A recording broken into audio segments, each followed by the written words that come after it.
MS Dia Preview, informação até você.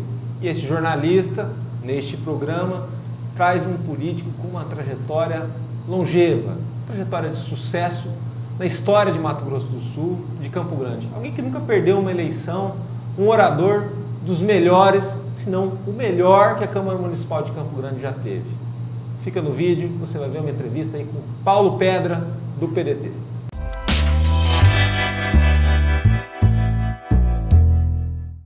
Pedra, obrigado por ter vindo. Acho que já deveria ter vindo antes. Você que é um cara que eu admiro muito, respeito. Obrigado. E vou até confidenciar alguma coisa para o nosso público. Falo nosso público, que aqui tu vai estar assistindo o meu público e muita gente que gosta de você também. Legal. Aqui.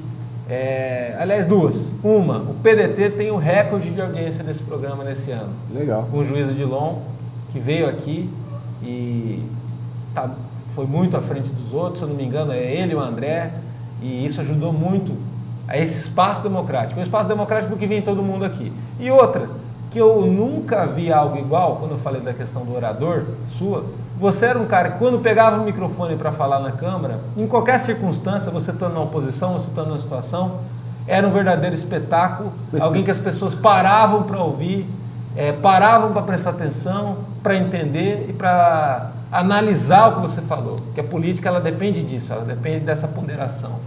E está faltando um pouquinho mais de calma para poder analisar as coisas, serem propositivos e talvez até essa valorização da oratória que você conseguia na tua atividade parlamentar, né?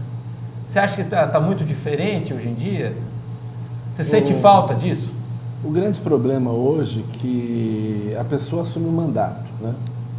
A pessoa assume o mandato, e o que eu penso quando você assume o mandato?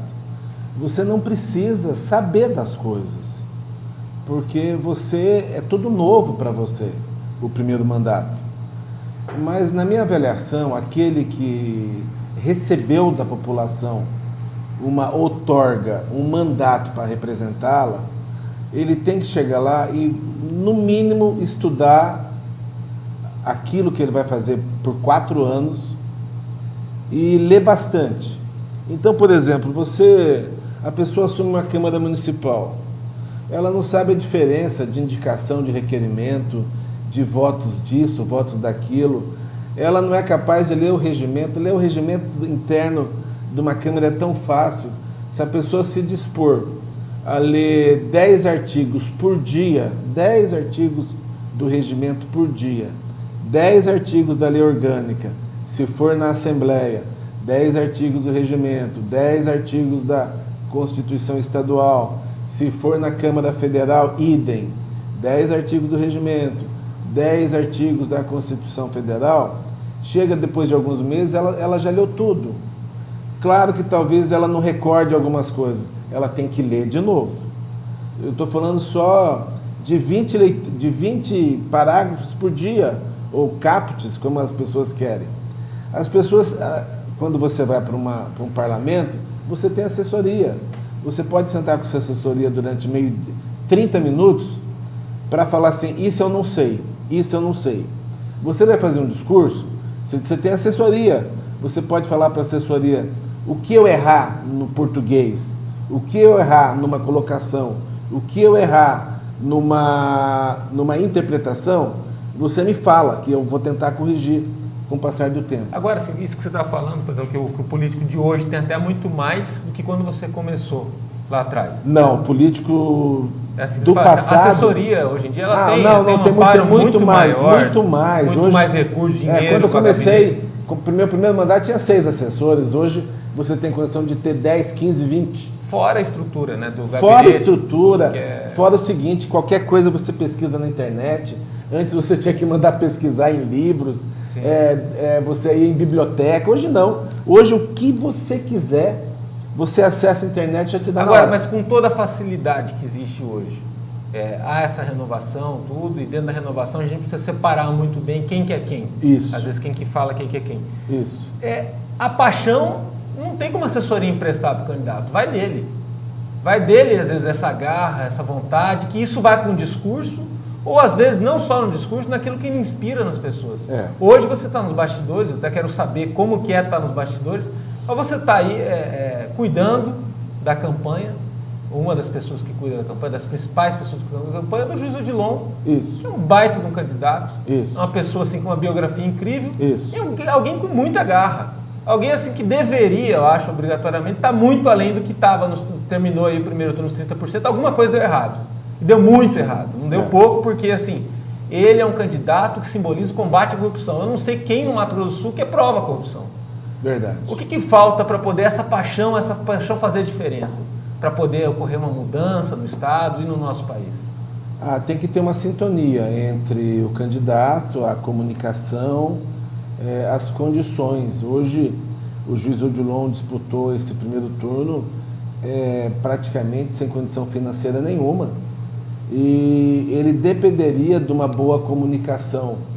Por falta de impulsionamento, isso acabou não ocorrendo. Mas hoje, por exemplo, no jornal Tribuna Livre, lá a gente está gravando aqui na segunda-feira, terça-feira, dia 9 de outubro, o Tribuna Livre, o Reinaldo foi lá e até, que é o principal adversário do Odilon, rasgou o verbo lá categoricamente, dizendo que o juiz não é propositivo, e no caso não é só o juiz, é toda a plataforma dele teria que ser mais propositivo, e que é repetitivo no combate à corrupção, sem deixar claro o que é isso. Isso a gente está falando do Reinaldo, que passou por problema lá na JPS, a questão do curtume e tal, tendo autoridade para falar do juiz. Você acha que às vezes, no caso, você que está nos bastidores, se você estivesse na arena como político, mas na hora você sobe numa tribuna, ou sobe num discurso, você tem uma resposta que quebra as pernas de qualquer um, e assim, bateu, levou e resolve tudo. Até que eu já vi gente evitar do senhor subir na tribuna. Falava, não, deixa ele subir, porque se ele subir, entendeu? E o senhor mudar o jogo. Faltou muita proposição de ambas as campanhas, ou da campanha do seu candidato a governador no primeiro turno, falar mais do que o Mato Grosso do Sul precisa? O problema é que o Reinaldo Zambuja, ele tem, se a nossa equipe nós temos 5 pessoas, ele tem 50. Ele tem uma assessoria até do exterior, tem um assessor dele, se não me engano é da Argentina, tem assessoria de todo o Brasil. Então aqui no Mato Grosso do Sul, eles fizeram isso há 4 anos atrás, né? Eles querem que o mocinho vira bandido e o bandido vira mocinho. Isso foi claro. E que nesse segundo turno nós temos que mostrar para a população que não é bem assim. Então... Depende da população também saber o que ela quer da vida. Depende da população saber o que ela quer. A população, ela é muito, às vezes, volúvel, né? Sim, vai pelo marketing. Vai pelo marketing. Onde não tem marketing que deveria ter, exatamente. Ela abandona. E onde tem... Hoje mudou muito. Por exemplo, antes, e você sabe disso que eu vou dizer, a maior rede de televisão do Brasil pautava quem seria presidente. Determinava tudo. Determinava. Aqui no nosso estado, no nosso município, o maior jornal de circulação pautava quem poderia ganhar as eleições. Hoje mudou. Hoje é rede social. Quem estiver bem, quem conseguir comunicar com a população, qualquer pessoa hoje tem um smartphone. Isso nós estamos falando de cabo a rabo, da periferia ao centro. Alguém tem esse smartphone. Então hoje você tem que fazer essa comunicação. Tanto que o Bolsonaro está onde está, indiscutivelmente, tem vários fatores que ele está onde está.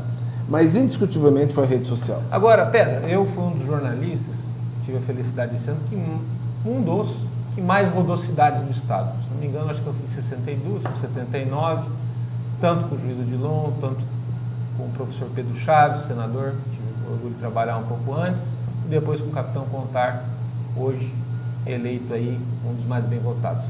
E assim, muitos dos votos do Bolsonaro eram votos Bolsonaro-Odilon.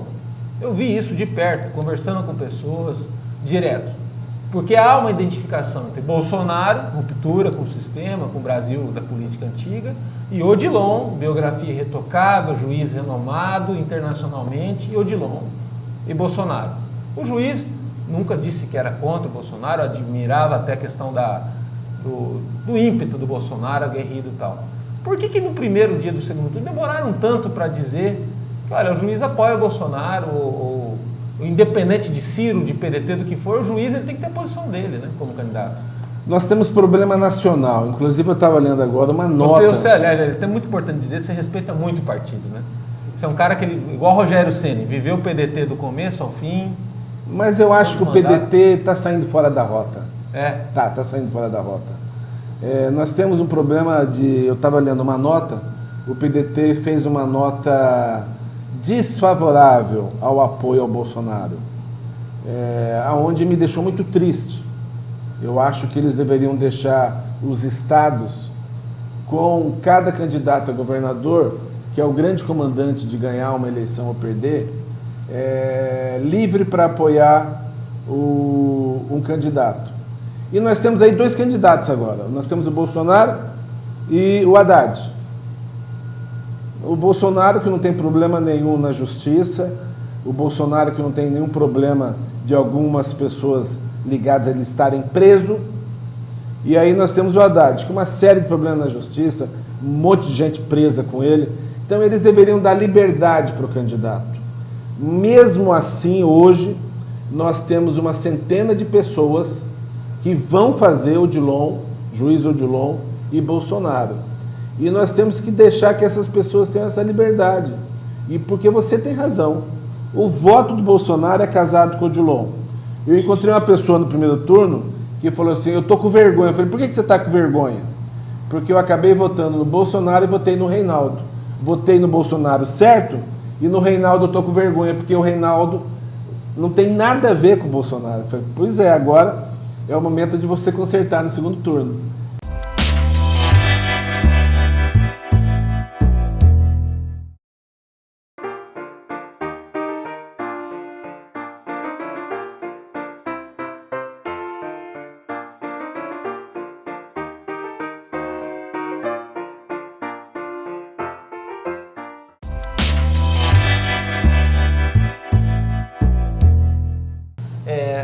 Pedra, você que...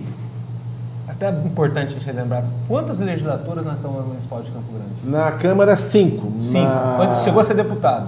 E na Assembleia, um mandato. Um mandato. Isso. Você também foi presidente nacional dos cartorários? Não fui presidente, fui vice-presidente. Fui presidente da Noreg e ela foi considerada, na época, pela nossa atuação aqui, a melhor administrada no Brasil. Ou seja, de vida pública você tem um lastro enorme, fora tudo que realizou, que fez. Mudar não é fácil na política. Depende de condições, depende de paciência e, às vezes, a mudança ela não tem muita sustentabilidade. Por exemplo, você apoiou o Bernal, chegou a ser secretário de governo do Bernal, você viu de perto a dificuldade que o Alcides Bernal, ex-prefeito, teve para governar. Uma dificuldade sobrecomum, fora de qualquer padrão, de tudo. Mato Grosso do Sul apostou na mudança em 2014, uma mudança que assustou em 2015. Ano que vem a gente tem 2019, que é o primeiro ano de governo do próximo. Que teve aumento de impostos e tudo. E foram anos difíceis. Fora a crise nacional, a gente teve também a dificuldade regional. O que o sul mato-grossense pode sonhar e deveria sonhar para a tua terra nos próximos 4 anos? O que dá para fazer? Porque está difícil fazer hoje em dia. Não está difícil. Não está difícil? Não está difícil. Vou te dar um exemplo. Foi reeleito agora no primeiro turno. Governador do Maranhão chamado Flávio Dino. Juiz federal. Juiz federal. Ele enfrentou uma clã, a clã Sarney, lá no Maranhão. O Maranhão é um estado mais pobre que o nosso. Sim. Ele assumiu o estado terra arrasada. Atraso de pagamento. Só não roubou. O melhor salário de professores do Brasil é de lá. O estado está com as contas arrumadas. O estado está em franco desenvolvimento. Ele só não roubou. E foi reeleito agora no primeiro turno com uma campanha bem humilde. E outra coisa, apesar dele ser do PCdoB, que é um partido antigo do Brasil, da esquerda, né, categoricamente da esquerda, ele fez um governo com justiça social. Isso. E um governo que não teve ideologia. Governo prático, pragmático e programático. Resolveu o que tinha que ser resolvido. Na verdade, Flávio Dino acabou indo para o PCdoB porque a clã Sarney lá dominava todos os partidos. E o partido que deu guarita para ele ser candidato, disputar a eleição, lá foi o PCdoB. Que não atrapalhou o Que não brilho atrapalhou. dele. Que não atrapalhou. Eu acho que o brasileiro, ele escolhe mais, ele busca aquele que ele acha, ele entende que é o melhor para o seu estado, para o seu município. E eu não tenho dúvida que se o Odilon se eleger governador, nós vamos na mesma esteira do Flávio Dino. Nós vamos administrar o estado com os recursos do estado, vamos fazer esse estado daqui a 4 anos um estado muito melhor do que está, é só não roubar. E para ganhar é só o PDT não atrapalhar o Odilon, como foi o PCdoB ajudou o Flávio Dino a poder vencer. E no caso o Martin também conseguiu, óbvio, que é um homem com a biografia que tem o Odilon, a capacidade comprovada que tem o Odilon, não ser um candidato comum, né? Eu tenho que registrar aqui que eu entrei na campanha de Odilon, ela já estava andando. Você deveria ter entrado antes, né? É incrível. Modéstia à parte, se a gente entra antes, eu tenho certeza que os dados e algumas pessoas falam, nós iríamos diminuir muito o percentual. Da diferença. Muito. Nós colocamos um novo marqueteiro, nós deixamos a campanha mais incorporada. Realmente, o juiz Odilon, no trato, é uma pessoa sensacional, uma pessoa extremamente humilde, séria, e que algumas pessoas tentaram desconstruir a imagem dele. Um cara conhecido nacionalmente, um cara conhecido internacionalmente, um cara que teve a sua vida, a sua liberdade ceifada. É uma história de filme e é um exemplo a ser seguido. O cara foi alfabetizado com 17 anos. Foi alfabetizado, fez faculdade de Direito, terminou a faculdade de Direito com 29 anos, passou no primeiro concurso para promotor, passou no segundo concurso, se não me engano, para procurador da República, passou no terceiro concurso para juiz estadual e passou no quarto concurso para juiz federal. Quer dizer, um cara que foi alfabetizado aos 17 anos, conseguir fazer isso, é uma pessoa extremamente inteligente, dedicada e determinada. Então, é um exemplo a ser seguido em todo o Brasil. Uma pessoa que veio de baixo e que teve condição e que por si só arrumou as condições para chegar onde chegou. É uma pessoa que eu respeito muito e que o Mato Grosso do Sul vai estar muito bem servida com ele, governador. Graças à educação, né? A educação, ela faz esse tipo de milagre, né? A educação faz esse tipo de milagre. Por isso que nós vamos ter uma guinada na presidência da República. Porque tanto o PSDB e o PT é um pouco melhor, mas eles não arrumaram a educação da maneira que a população precisava. Perfeito. MS Dia Preview, informação até você. E esse jornalista, neste programa, traz um político com uma trajetória longeva, trajetória de sucesso na história de Mato Grosso do Sul, de Campo Grande. Alguém que nunca perdeu uma eleição, um orador dos melhores, se não o melhor que a Câmara Municipal de Campo Grande já teve. Fica no vídeo, você vai ver uma entrevista aí com Paulo Pedra, do PDT.